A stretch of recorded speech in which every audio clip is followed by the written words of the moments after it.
Hello, everyone, and welcome to the season finale of The Roundabout. I'm your host, Katie Arthur, and I'm here today with my co-hosts, Wendy, Joy, and Caitlin. Today, we have a very exciting show for you. So, ladies, before we get into that, let's get right into our hot topics. First, a recent study has shown that New Jersey is one of the safest states to live in because of the lowest rates of deaths caused by injuries. How do you guys feel about this? Still a little. Are you guys surprised? A little iffy. I'm a little iffy. Because I think when people think of New Jersey, they think of it smelling bad or I think the of Jersey Camden. Shore giving us a bad reputation. So it's nice to be on a good list. I mean, I was very shocked to see this because I don't really look up things of this type, so I was very shocked to know that, and it definitely makes me feel more safer to live in New Jersey. Speaking of safety and, the type of things that's going on in the world, I've seen a study about video games and how it's a negative impression on kids, especially with all the negative, attention with the shootings. So what do you guys think about it? Because I personally don't think video games don't really, to me, cause violence in kids, but it's like a cop-out to me. My opinion is kids who play a lot of violent games might have a higher tendency of having thoughts of violent behaviors or acting out. I don't think playing bad video games makes you, I'm going to go do something really bad today because I just played whatever the game is. I definitely think it has an influence, though, because, a child's brain is somewhat of a sponge, so what you see, you want to do.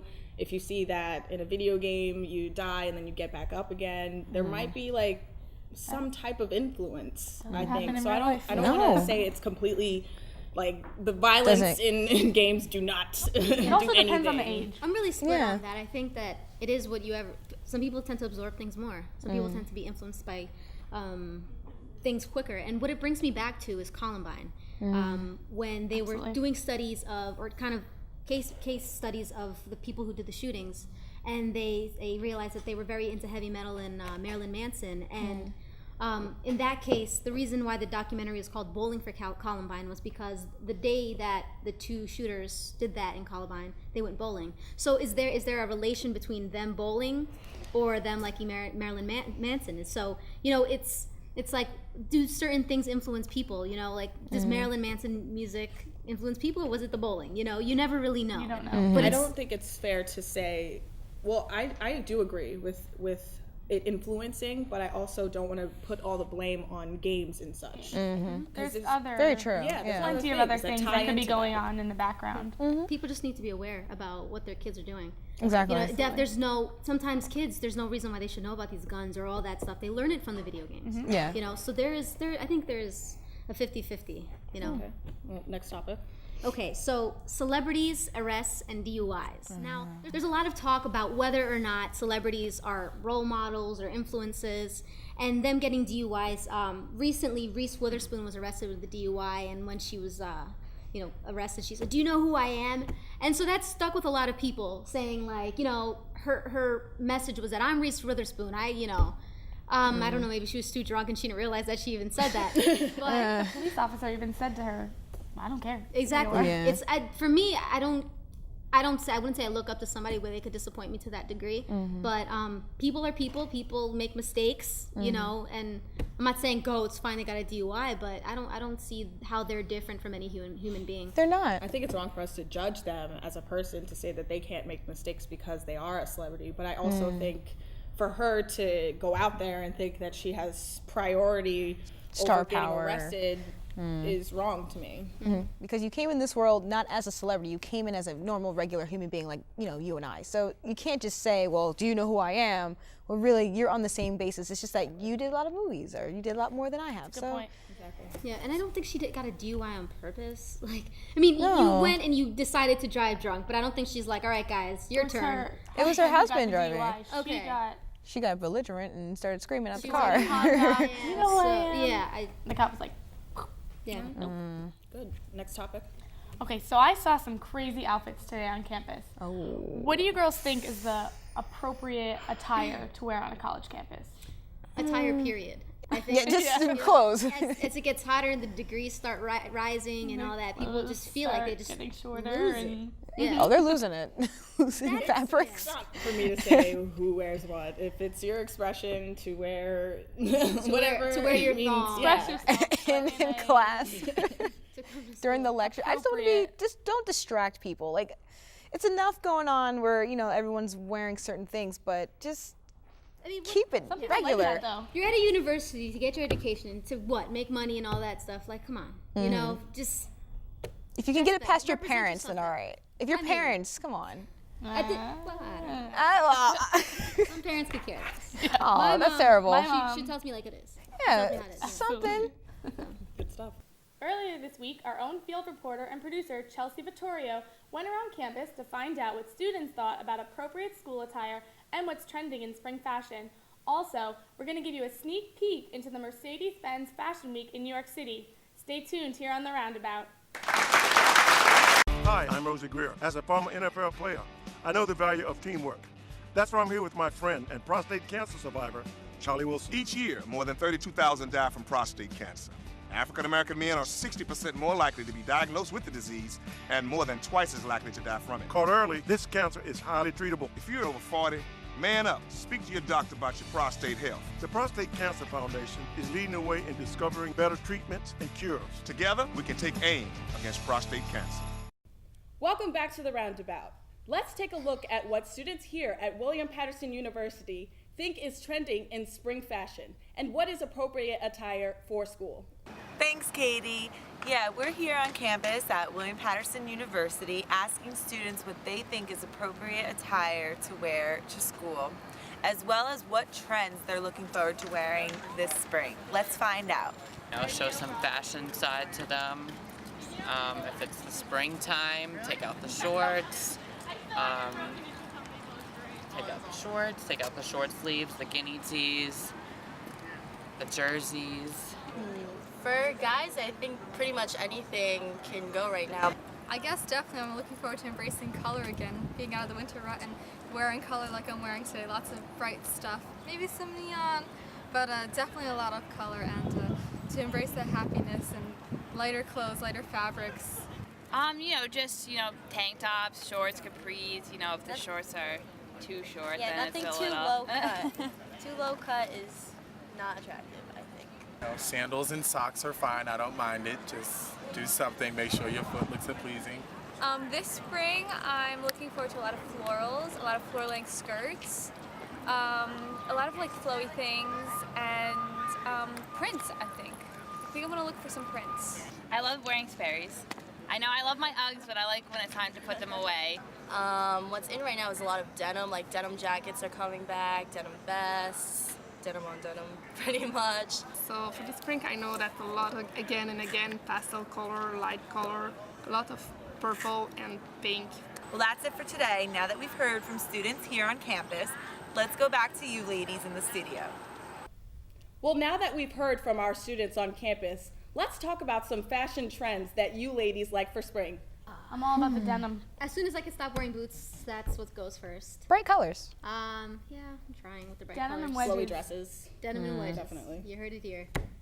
Chelsea had the experience not only to talk to students on campus, but she got to go to the Mercedes-Benz Fashion Week in New York City. Chelsea, we're talking about spring fashion here, but can you believe that they're already talking about the fall fashion?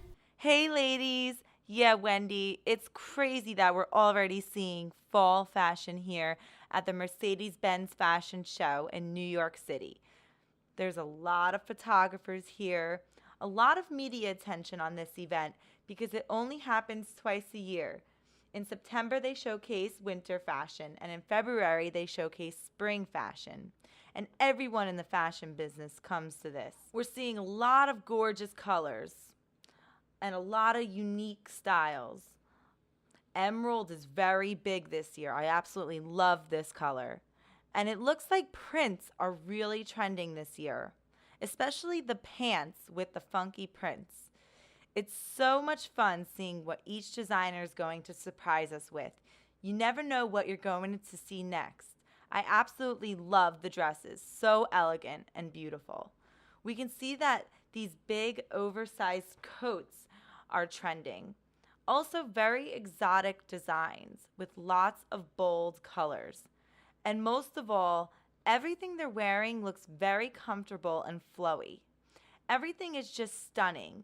We've seen Donna Karan, Vera Wang, Calvin Klein, Michael Kors, Marc Jacobs. So many people come out for this very special event, and I'm so glad I got to experience it.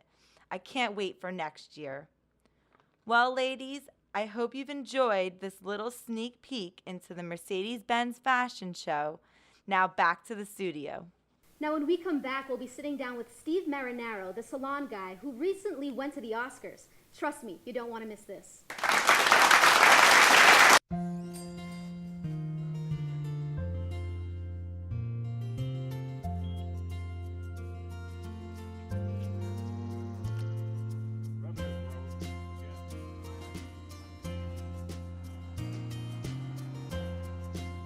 Thank you for giving me blood. Thank you for giving me shelter. Thank you for saving my life. Support the Red Cross and change a life, starting with your own. He's a 20-year hairstylist who's worked with several brand name sponsors and has interviewed celebrities including Nick Cannon, Pamela Anderson, and Russell Simmons. He's got over 1 million views on YouTube, and he's been to several red carpet events, including the Oscars. Please welcome the salon guy, Steven Marinaro.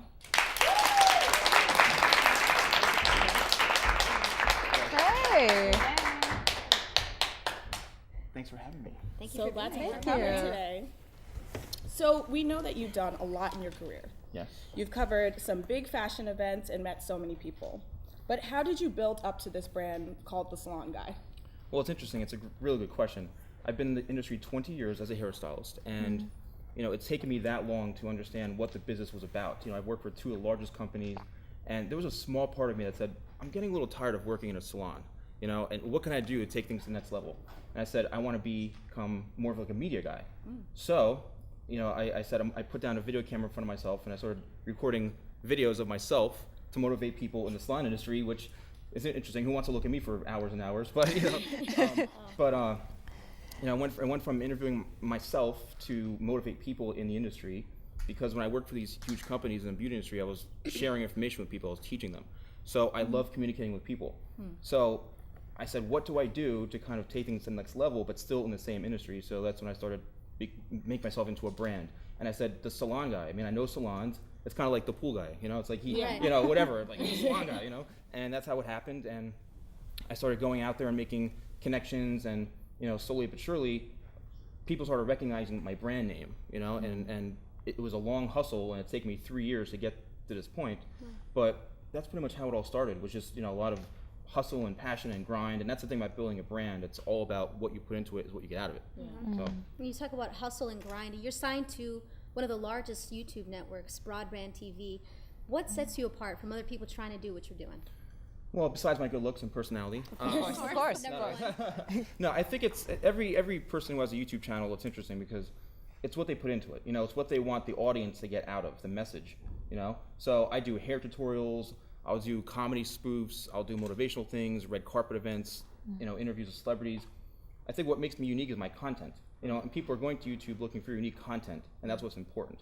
So I think I have such a broad range of content, that's what people keep coming back to see my videos and who knows what I'm gonna do, One day it's a comedy spoof, the next day I'm interviewing a celebrity, and people are like, this guy's all over the place, but I've like name out there. Yeah, I mean, you mentioned I broke 1 million views, and that was a huge deal for me. It was pretty exciting. I mean, some people get 1 million views off one video.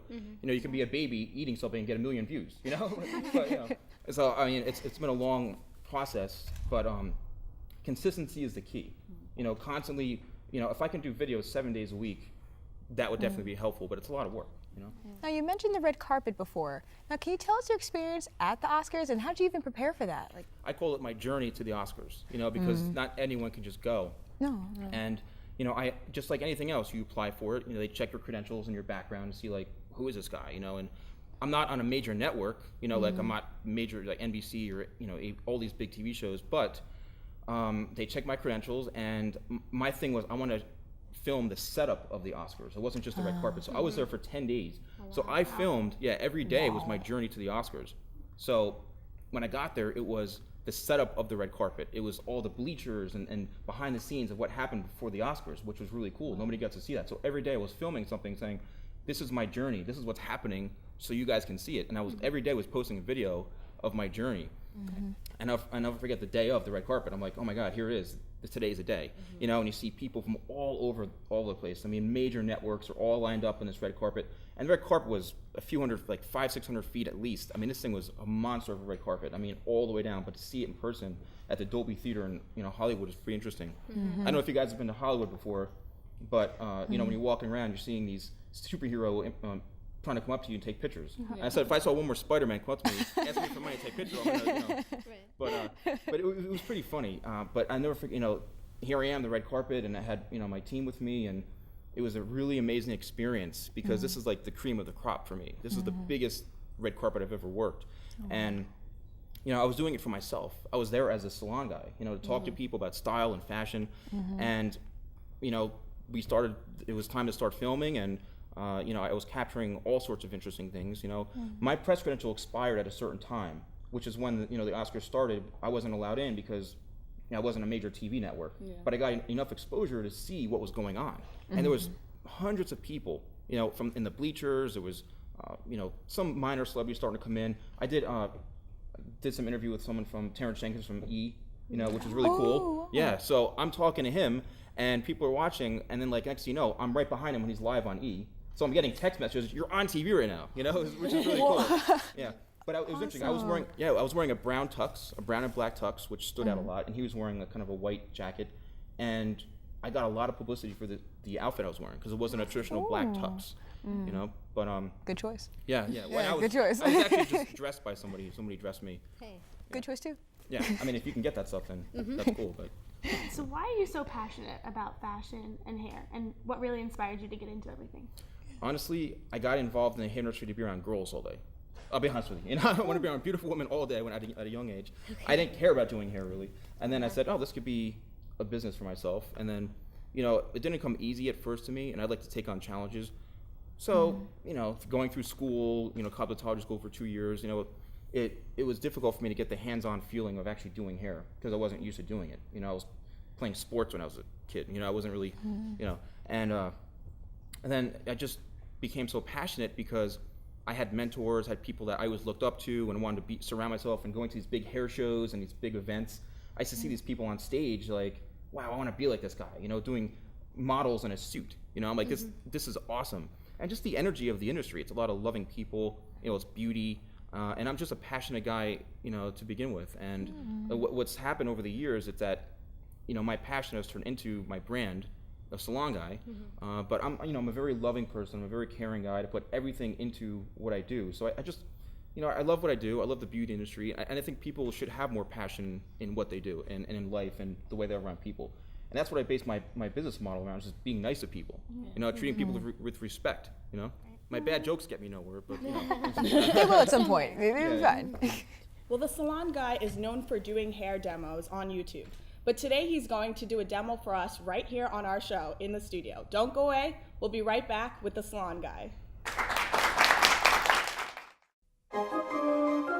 America is turning over a new leaf. The SmartWay leaf from the U.S. Environmental Protection Agency. The SmartWay leaf will help you identify environmentally friendlier cars and trucks that can save you money. These vehicles are certified to be more fuel efficient and produce fewer greenhouse gases.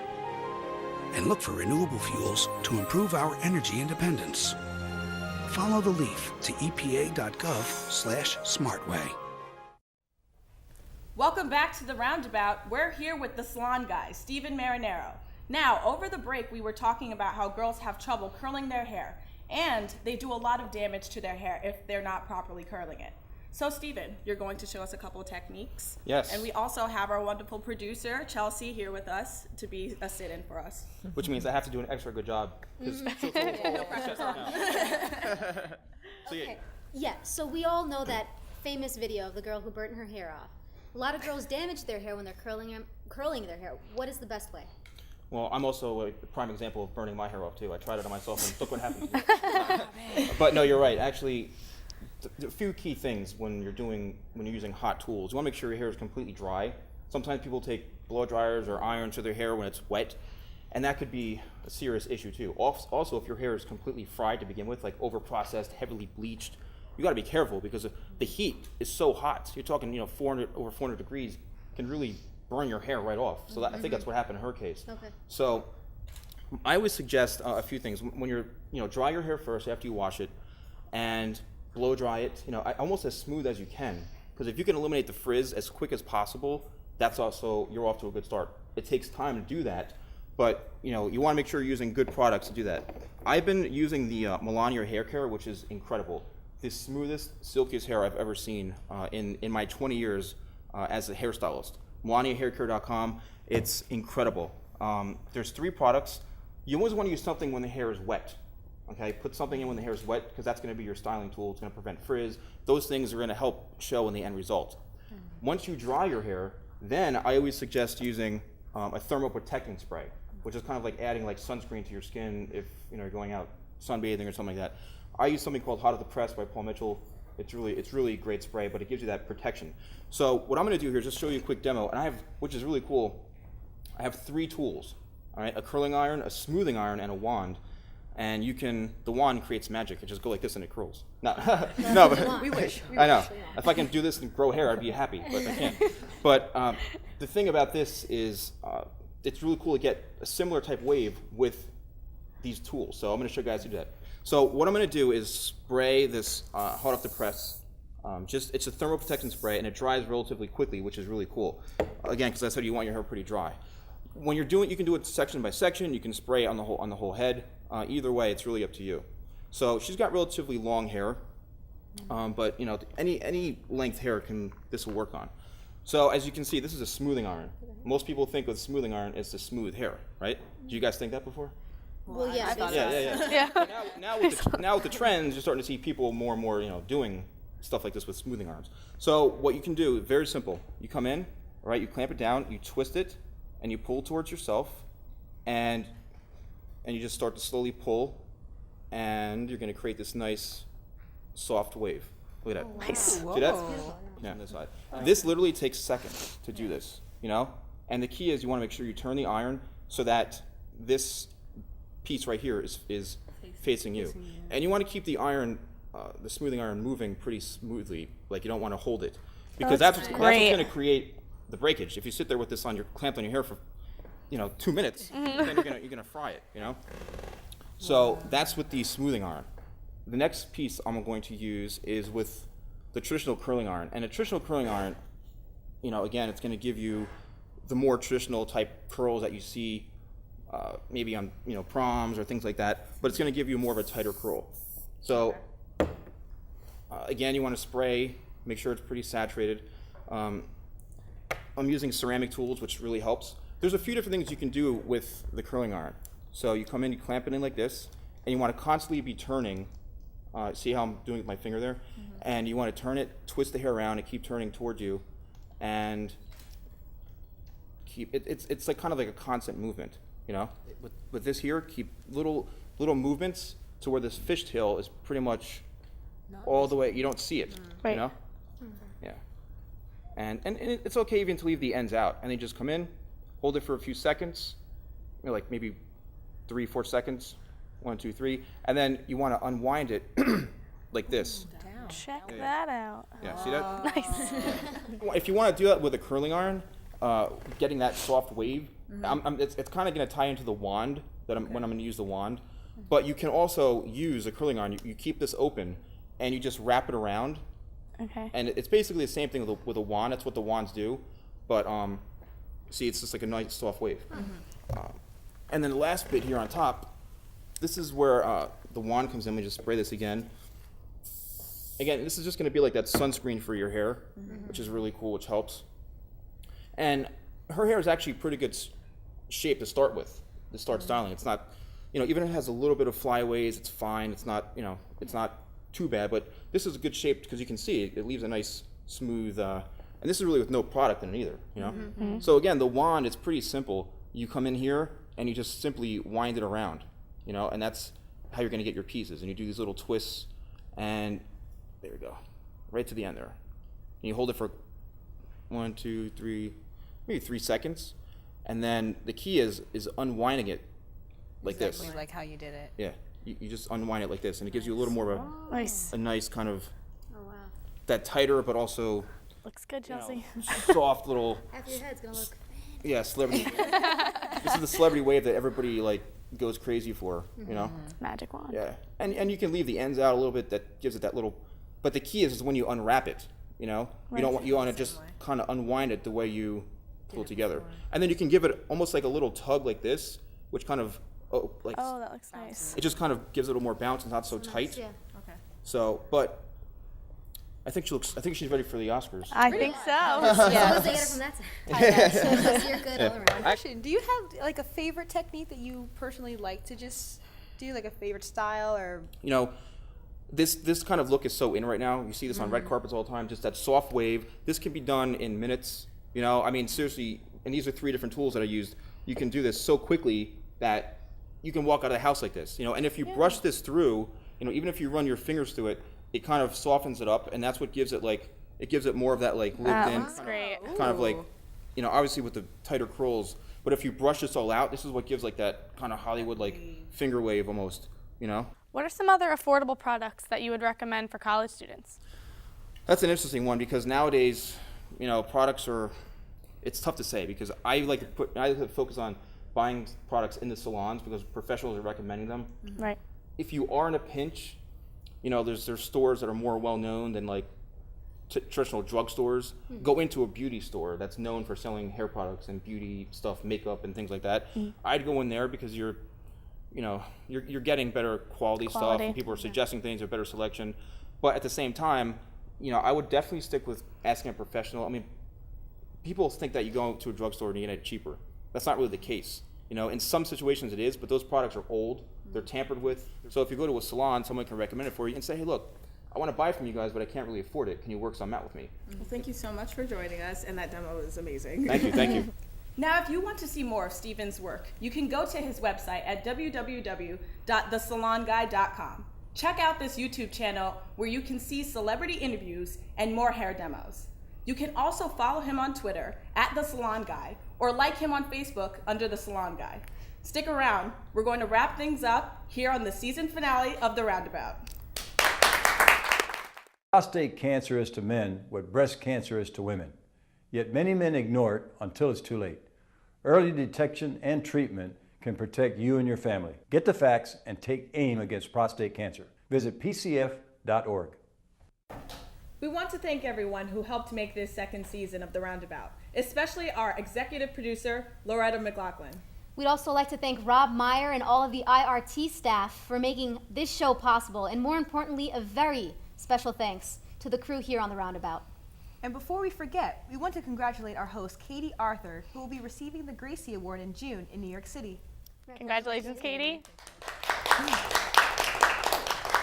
Big thanks to all our guests who've come on our show this season, and a special thanks to The Salon Guy. And thanks to you, our viewers, for watching this season of The Roundabout. We'll see you next season.